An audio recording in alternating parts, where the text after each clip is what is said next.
जोहार झारखंड। मैं हूं संतोष गंगवार। बुलेटिन की शुरुआत करेंगे सबसे महत्वपूर्ण खबर के साथ। देश में बड़ी आतंकी वारदात को अंजाम देने के इरादे से देश भर में कार्यरत आतंकी मॉड्यूल पर एक साथ दबिश दी गई। दिल्ली, महाराष्ट्र के साथ झारखंड के 3 जगहों पर छापेमारी की गई है। तो एक रांची से, 2 दिल्ली से गिरफ्तारियां हुई हैं। आतंकी संगठन का खुलासा किया गया। आतंकी गतिविधियों को जो देने वाले आतंकी थे उनकी जगहों पर यह छापेमारी की गई है। झारखंड में 3 जगहों पर रेड डाली गई है। रांची के अनगढ़ा, पत्थल कुदबा से में रेड डाली गई है। इसके अलावा अगर बात करें तो रांची के ही तबारक लॉज से एक गिरफ्तार भी किया गया है। तो रांची के अनगढ़ा, लोअर बाजार थाना क्षेत्र और पलामू के जपला में छापेमारी की गई। रांची के लोअर बाजार थाना क्षेत्र के तबारक लॉज में रेड में कई आपत्तिजनक सामान मिले हैं। इस छापेमारी में दिल्ली स्पेशल सेल, सेंट्रल की आईबी टीम, झारखंड एटीएस और रांची पुलिस की टीम शामिल थी। पुलिस को लॉज के कमरा नंबर 15 से इसमें अशरफ दानिश रहता था, उसके पास से एक देशी कट्टा और एक जिंदा कारतूस मिले हैं। साथ ही कई आपत्तिजनक सामान बरामद हुए। एटीएस एसपी ने बताया है कि ये लोग सोशल मीडिया के माध्यम से जुड़ते थे और जब इन्हें कुछ आतंकी गतिविधियां कर बात करनी होती थी तो ये डार्क वेब के जरिए कांटेक्ट करते थे।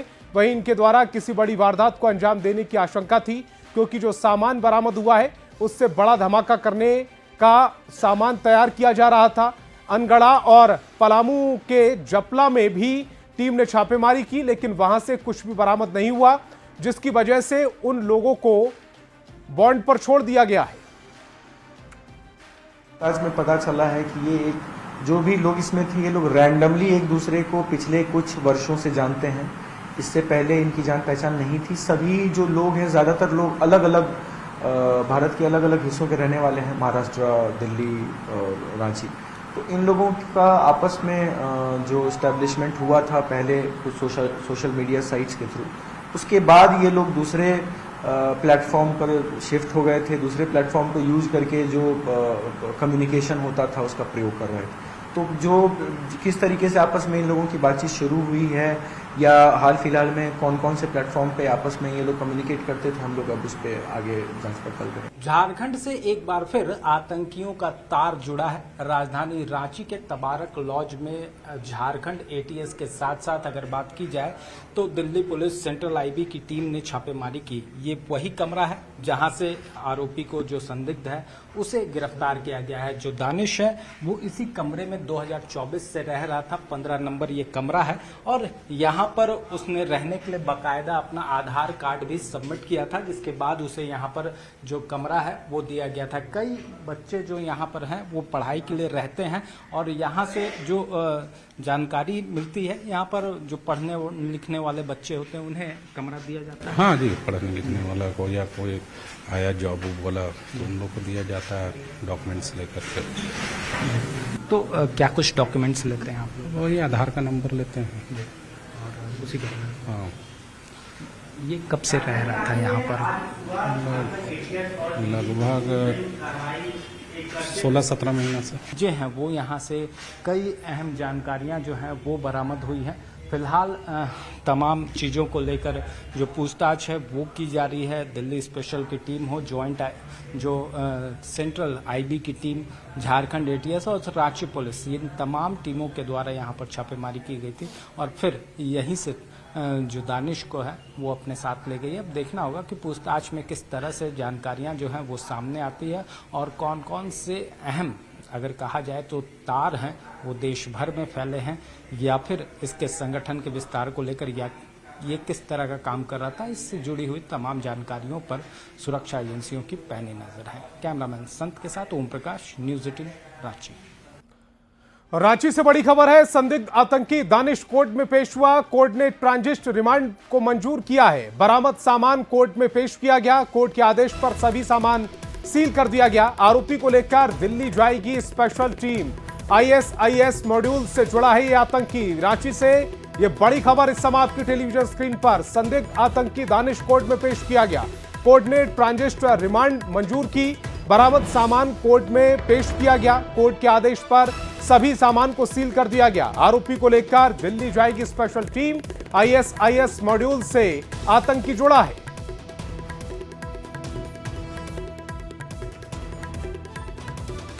जिस संदिग्ध आतंकवादी की गिरफ्तार की थी उस आतंकी को आप देखिए कि यहाँ कोर्ट में पेश किया गया और कोर्ट में पेश करने के बाद उन्हें ट्रांजिट रिमांड पर ले जाया जा रहा है। तस्वीरें आप साफ तौर से देख सकते हैं कि दिल्ली पुलिस की स्पेशल टीम है और उनके साथ झारखंड एटीएस की टीम है। उन्हें यहाँ जो है ट्रांजिट रिमांड दिया गया है।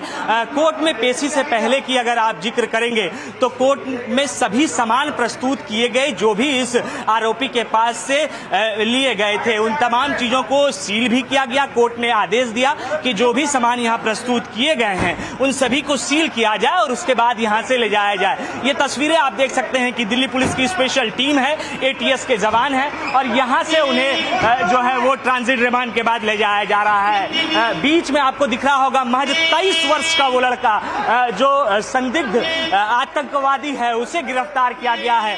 आज सुबह उसकी गिरफ्तारी हुई थी और उसके बाद यहाँ रांची के सिविल कोर्ट में, स्पेशल कोर्ट में उन्हें जज के समक्ष प्रस्तुत किया गया और यहाँ से ट्रांजिट रिमांड पर उन्हें ले जाया जा रहा है। जितने भी सामान संदिग्ध आरोपी के पास से बरामद किए गए थे उन तमाम सामानों को कोर्ट ने निर्देशित किया कि सभी को सील कर यहाँ से ले जाया जाए। कैमरा पर्सन प्रभाकर के साथ गौरव झा, न्यूज़ 18 रांची।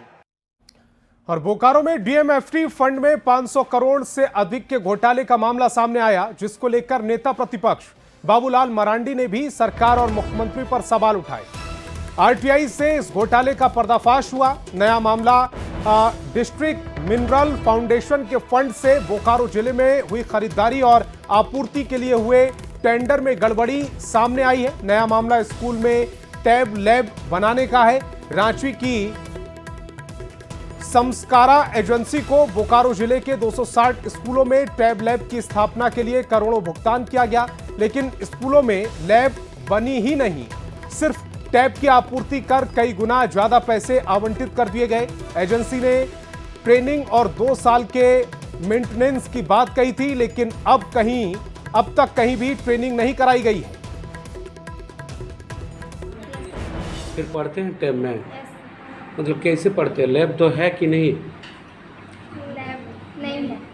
तो फिर लैब नहीं है तो फिर कैसे पढ़ाई करते? दिक्कत तो होता होगा। क्लास में लेके आते हैं हम लोग टैब और फिर घंटी के पास पहुंचा देते हैं ऑफिस। जब छुट्टी हो जाता है तो फिर ऑफिस पहुंचाना पड़ता है। हाँ। फिर कहाँ रखता है टैब को सबको?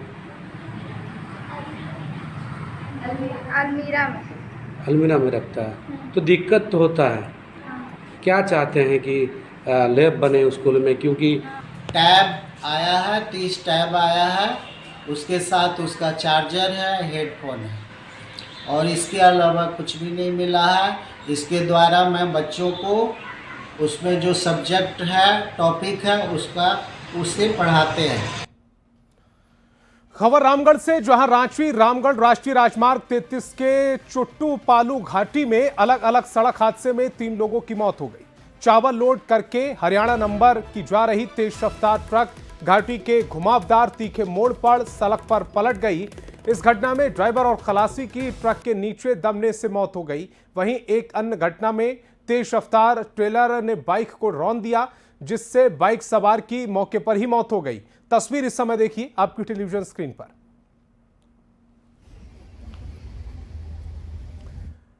और चाईबासा में अपराधियों का हौसला लगातार बढ़ता जा रहा है। अब सरेआम दिन दहाड़े छीनताई की घटनाएं सामने आ रही। ताजा मामला गांधी टोला का है, जहां एक आदिवासी महिला से स्कूटी सवार 3 अपराधियों ने छीनताई की घटना को अंजाम दिया। पीड़िता अपने बच्चे के साथ साइकिल से कुंदू बेड़ा गांव की ओर जा रही थी, तभी स्कूटी सवार अपराधियों ने उसका पर्स छीन लिया। पर्स में 10,000 रुपए नगद और 2 मोबाइल फोन थे। घटना सीसीटीवी में कैद हो गई। पुलिस सीसीटीवी फुटेज की मदद से अपराधियों की पहचान करने की कोशिश कर रही है।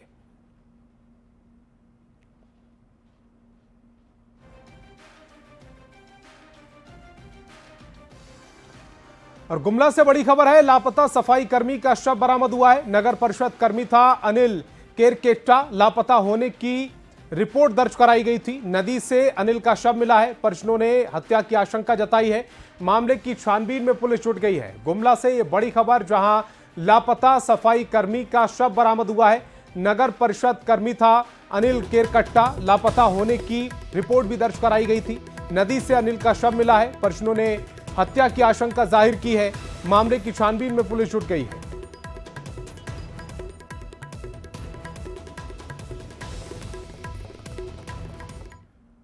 और धनबाद में अवैध कोयला उत्खनन में लोगों की मौत की घटनाएं थमने का नाम नहीं ले रही। निरसा थाना क्षेत्र के चापापुर ओसीपी में चाल धंसने से 2 मजदूर की मौत हो गई, जबकि एक अन्य मजदूर गंभीर रूप से घायल हो गया। लोगों की माने तो अभी भी 5 से 6 मजदूर मलबे में दबे हो सकते हैं। बताया जा रहा है कि अवैध कोयला उत्खनन स्थल से महज चंद कदम की दूरी पर निरसा थाना है, जिसके बाद भी बड़े पैमाने पर अवैध उत्खनन जारी है। दोनों मृतक निरसा थाना क्षेत्र के तालबेड़िया गांव के रहने वाले हैं। मौके पर लोगों की भीड़ जुटी, लेकिन अभी तक निरसा पुलिस प्रशासन नहीं पहुंचा। जेएमएम जिलाध्यक्ष ने हादसे के लिए बीसीसीएल प्रबंधन को दोषी ठहराया। यहाँ कोयला चोरी जो काट रहे हैं अवैध रूप से, मैनेजमेंट को चाहिए उसको भर देने का, लेकिन मैनेजमेंट अपना कोयला उत्पादन सिर्फ समझता है और सुरक्षा के मानक दंड उसको नहीं पालन करता है। अगर इस तरह का कहीं घटना हुआ है तो ये बड़ा दुख का बात है और मैनेजमेंट को आगे इसको सचेत रहना होगा और यहाँ का जो घटित हुआ है इस पर कड़ी हम लोग आपत्ति करते हैं। इस तरह का घटना पुनरावृत्ति ना हो। अगर किसी तरह का जानमाल क्षति हुआ है तो मैनेजमेंट दोषी है। और संजय गुप्ता हमारे संवाददाता ज्यादा जानकारी के साथ फोन लाइन पर जुड़ रहे हैं। संजय, चाल धंसने के लगातार मामले आ रहे हैं और निरसा में एक बार फिर 2 मजदूरों की मौत हो गई है। ये चाल धंसने के मामले में बताया जा रहा है कि जो पुलिस प्रशासन है वो लापरवाह बना हुआ है। तो पुलिस की तरफ से अभी तक कोई बयान नहीं दिया जा रहा और ये भी कहा जाता है जब भी इस तरह के अवैध खनन के मामले आते हैं तो पुलिस अपनी अनभिज्ञता दिखाते हैं। वहीं अगर बात की जाए तो जो तस्वीरें सामने दिख रही है जिससे साफ पता चल रहा है कि दो मजदूर है वह चाल धंसने से दबे हैं और उनकी मौत हो गई। वहीं एक अन्य तस्वीर भी जो हमारे टेलीविजन में दिख रही है न्यूज 18 में, वहाँ साफ दिख रहा है कि एक घायल को जो वहां पर से लोग ले जा रहे हैं, लेकिन इसके बावजूद भी निरसा थाना पुलिस को मौके पर नहीं पहुंचना कहीं न कहीं एक बड़ा सवाल खड़ा करता है और इसे लेकर बाइट लेने का प्रयास किया गया, लेकिन उपलब्ध नहीं होने की बात कहकर थाना में ये बताया गया। लेकिन सबसे बड़ी बात है कि निरसा हो या फिर हाल के दिनों में अम्बे माइनिंग, जिस तरह की घटनाएं हो रही है और जिस तरह की लापरवाही हो रही है उसमें कहीं ना कहीं गरीब लोगों की जान जा रही है और उस लापरवाही में जो है तो गरीब लोगों की जब मौत होती है तो मुआवजे की बात होती है और वो भी जब मुआवजा के लिए बहुत अधिक किचकिच होती है तो उसके बाद ही मिल पाता। अभी फिलहाल जब निरसा थाना क्षेत्र में ये मामला आए हैं तो उनको पता चला है कि 2 लोगों की मौत हुई है और 5 लोग जो है तो अभी भी दबे हुए हैं। फिलहाल जो है तो बीसीसीएल की तरफ से अपना रेस्क्यू चलाया जा रहा है और वहाँ जो भीड़ है उन शवों को निकालने का प्रयास में जुटी हुई है, लेकिन पुलिस की जो रोल कहा जाए इस घटना को लेकर वह कहीं ना कहीं एक सवाल जरूर खड़े कर रहे हैं। वाकई सवाल काफी गंभीर है। आप हमारे साथ जुड़े संजय, आप बहुत बहुत धन्यवाद। और धनबाद से बड़ी खबर है, लॉ कॉलेज में हंगामा हुआ है। छात्रों के 2 गुटों के बीच में मारपीट हुई। प्रिंसिपल से बातचीत के दौरान ये मारपीट हुई। घटना में 6 छात्र घायल हुए हैं। एवी, बीपी और आईसा छात्रों के बीच में मारपीट हुई। पुराना विवाद खत्म करने को लेकर बात की जा रही थी। धनबाद थाना क्षेत्र का ये पूरा मामला तस्वीरें समाप्ति टेलीविजन स्क्रीन पर किस तरह से लॉ कॉलेज अखाड़ा बन गया, तस्वीरें बयां कर रही हैं।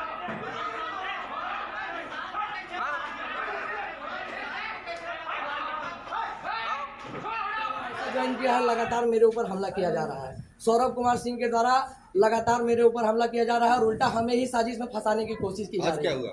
आज क्या हुआ? आज हमें कल रात में 8 बजे मेल करके बुलाया गया कॉलेज परिसर में कि आज आपकी मीटिंग होगी, आपके ऊपर एलिगेशन लगा है रैगिंग का, जो झूठा है हम जानते हैं, ये बात भी हमें बताई गई है। उसके बाद भी हमें बुलाया गया है कि यहाँ सारी बात को क्लियर किया जाएगा और यहाँ पे 11 बजे से मीटिंग थी। मैं 11 बजे से अपने गार्जियन के साथ यहाँ बैठा हुआ था। 12 बजे टाइम लेके मेरे गार्जियन आए थे। जैसे ही मेरे गार्जियन यहाँ से गए हैं 12 बजे, बात का कारण था हम लोग आज वो बार सौरभ जो है, सौरभ कारण था। आज सबको बैठाया गया था बुला के कि यहाँ पे हम लोग का बात होगा, सेटलमेंट होगा कि वो झूठा एलिगेशन लगाया कि हम लोग रैगिंग किए हैं, जबकि पूरा झूठा एलिगेशन था। और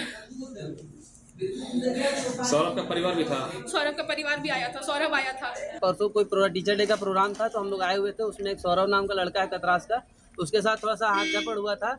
तो हम लोग को प्रिंसिपल सर मेल किए थे कि आइए मीटिंग बैठ के उस सारा मैटर को खत्म कर दिया है, कुछ बात आगे ना बढ़े, हाथ मिला के दोस्ती कराने के लिए हम लोग आए। प्रिंसिपल ऑफिस में बैठे हुए थे तो हम और मेरा छोटा भाई और जो एक लड़की पलवी उसका साथ हुआ था, हम लोग बैठे हुए थे। उधर से 20-25 लड़का लेके उसका गार्जियन आया और वो सौरभ और पूरा मारपीट करने लगा, मार के पूरा माथा था फाड़ दिया, प्रिंसिपल ऑफिस में तोड़फोड़ किया है, सर लोग के साथ भी पूरा मारपीट किया, गार्ड लोग को ढकेल के जबरदस्ती कॉलेज में एकदम प्रिंसिपल ऑफिस तक अंदर घुस गया, जो कि कॉलेज का पूरा कैमरा में सारा चीज रिकॉर्ड है, आप लोग देख भी सकते हैं। कितने लोग घायल इसमें? इसमें मैं और मेरा छोटा भाई पूरा मार के क्या नाम है फाड़ उसका? दिया। छोटा भाई रितेश मिश्रा, उसको अभी सब हॉस्पिटल लेके गया हुआ है। और भी लोग घायल है? हाँ, और 4 लोग घायल है, एक लड़की है, उसका साथ वो लोग बहुत मिसबिहेव किया है। हमारे कर्मचारियों द्वारा रोका भी गया, लेकिन उन्होंने धक्का मुक्की करते हुए अनियंत्रित होते हुए घुस गए और सभी शिक्षक और हमारे सामने ही मारपीट किए, हम लोगों के साथ ही बदतमीजी की। और कोडरमा से बड़ी खबर है, स्टेशन की लिफ्ट में खराबी आ गई। करीब 3 से 4 घंटे तक बुजुर्ग फंसा रहा। 80 साल के बुजुर्ग थे जिनको चोट भी लगी है। बुजुर्ग के हाथ की 4 उंगली कट गई है, कमर की हड्डी टूटी है, सिर पर चोट लगी है। बुजुर्ग की हालत गंभीर बताई जा रही है। कोडरमा से बड़ी खबर, यही वो लिफ्ट है जो 4 घंटे तक खराब रही। करीब 3 से 4 घंटे तक इस लिफ्ट में बुजुर्ग फंसे रहे। बुजुर्ग 80 साल के थे, उनको चोट लगी है। बुजुर्ग के हाथ की जो 4 उंगलियां हैं वो कट गई, कमर की हड्डी टूट गई है, सिर पर भी चोट आई है। बुजुर्ग की हालत गंभीर बताई जा रही है। जब गए थे वहाँ सारा काम करके वापस घर की ओर आ रहे थे, तो जब स्टेशन पहुंचे तो सोचे कि लिफ्ट से चढ़ के ब्रिज चढ़ेंगे, क्रॉस कर जाएंगे। तो लिफ्ट में चढ़े, लिफ्ट में चढ़ने के बाद अपने की लिफ्ट खराब हो, क्या हो गया वो, मतलब कि वहाँ पे उनका पैर का उंगली, हाथ का उंगली 4 उंगली कट गया है, कमर का जो बोन होता है, जो बॉल होता है, वो टूट गया है। एग्जैक्ट चीज तो कहना बड़ा मुश्किल है, जबकि हिप जो बोन फ्रैक्चर है वो तो गिरने से हुआ है, ये तो ऑब्वियस ही बात है। तो लिफ्ट टूटने की संभावना हो सकती है।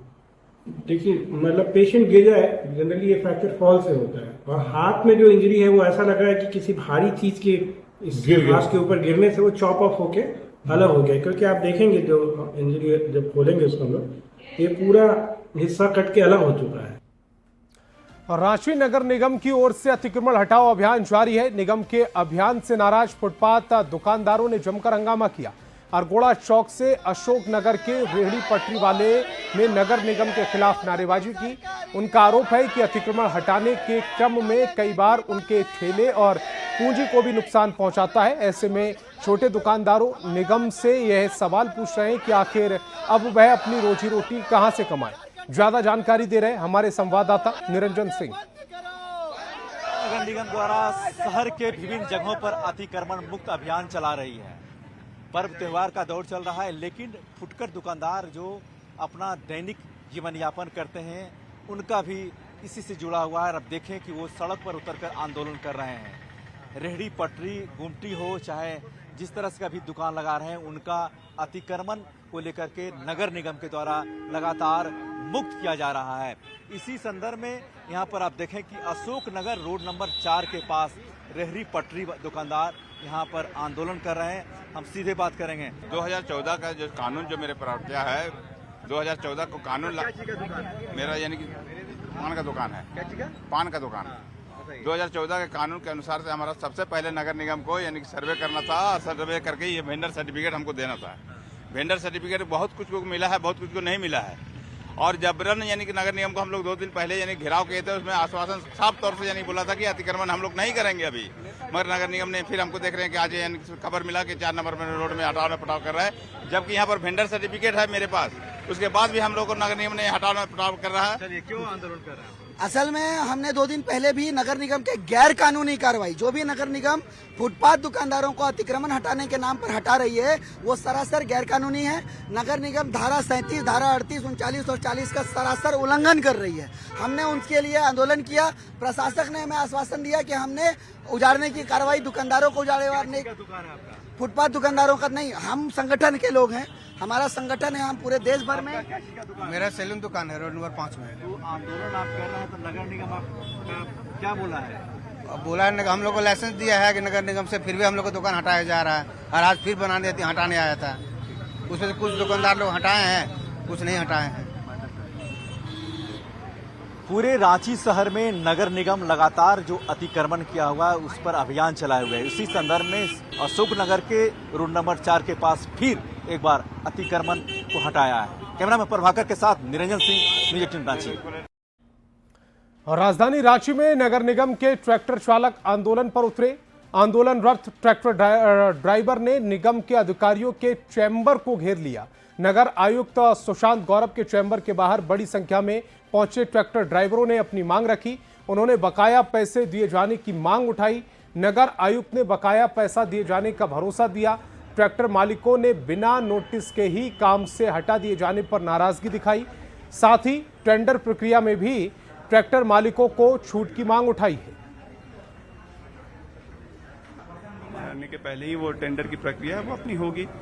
और इनका जो दूसरा बिंदु है वो ये कि इनका जो अमाउंट है काफ़ी लंबे समय से नहीं मिला था, तो हमने आते ही इनको जो है 50% का दिया है। बट आरएमसी की जो फाइनेंशियल कंडीशन उतनी अच्छी नहीं है, तो बहुत जगह से हम लोगों ने जोड़कर उनको दिया है। 14 साल से जो कार्यरत ट्रैक्टर है उसको बिना नोटिस का हटा दिया गया है। ये सबके लिए खतरनाक है। ये सब आदमी अभी कहाँ जाएंगे इस उम्र में?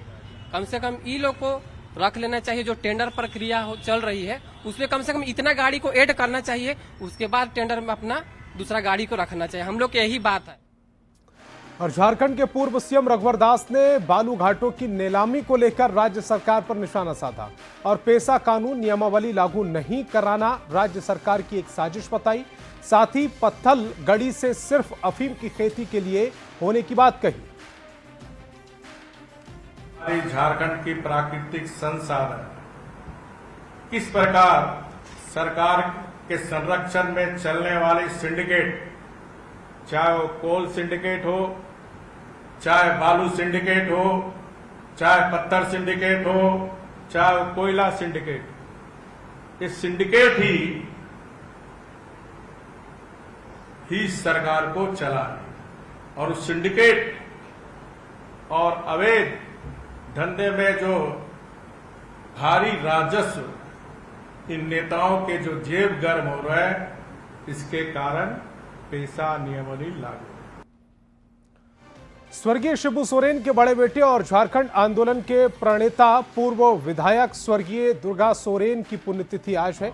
सीएम हेमंत सोरेन और उनकी धर्मपत्नी कल्पना सोरेन ने दुर्गा सोरेन चौक पर उनकी प्रतिमा पर माल्यार्पण कर श्रद्धांजलि दी। सीएम हेमंत सोरेन ने दुर्गा सोरेन की जयंती पर उनकी प्रतिमा पर माल्यार्पण किया। उन्होंने कहा कि झारखंड आंदोलन में सशक्त भूमिका निभाने के लिए वे हमेशा याद किए जाएंगे। अनेक लोग अलग अलग जगहों पर अलग अलग आंदोलन, अलग अलग कर्तव्यों पर अपना जान निछावर लोगों ने किया है। उसी क्रम में आदरणीय दुर्गा सोरेन जी भी आते हैं। हर साल की तरह हम लोग इस स्मृति पर सभी लोग एकत्रित होते हैं। आज भी हम देखते हैं कि हमारे झारखंड के लोग बाहर जाते हैं नौकरी के लिए क्योंकि राज्य में रोजगार नहीं है, या इलाज के लिए बंगाल जाते हैं क्योंकि राज्य में ढंग तरह की स्वास्थ्य सुविधा नहीं है। ये तो जहाँ सबसे ज्यादा आवश्यक है वहीं पर अस्पताल भी बनाना चाहिए, हमको ऐसा लगता है। तो हम लोग भी अभी जैसे हम लोग देख रहे हैं, हमारे पिताजी भी नहीं है, अभी हाल फिलहाल में हमारे दादाजी नहीं रहे, तो इस सिचुएशन में हमारी जिम्मेदारी और ज्यादा बढ़ जाती है राज्य के प्रति, यहाँ की जनता के प्रति, और उनके सिद्धांतों को एक नई ऊर्जा के साथ आगे ले जाना चाहते हैं। बस यही विचारधारा पर चलने के लिए हम आगे बढ़े हैं और हम उनको एक पिता के रूप पर याद करते हैं, एक नेता के रूप पर याद करते हैं। और जिस तरीके से जनता उनके बारे में बात करती है उससे हमें पता चलता है कि वो किस तरीके के नेता थे। तो उस पर हम उसी राह पर चलना चाहते हैं। तो इस बुलेटिन में फिलहाल इतना ही। आप देखते रहिए न्यूज़ 18 बिहार झारखंड।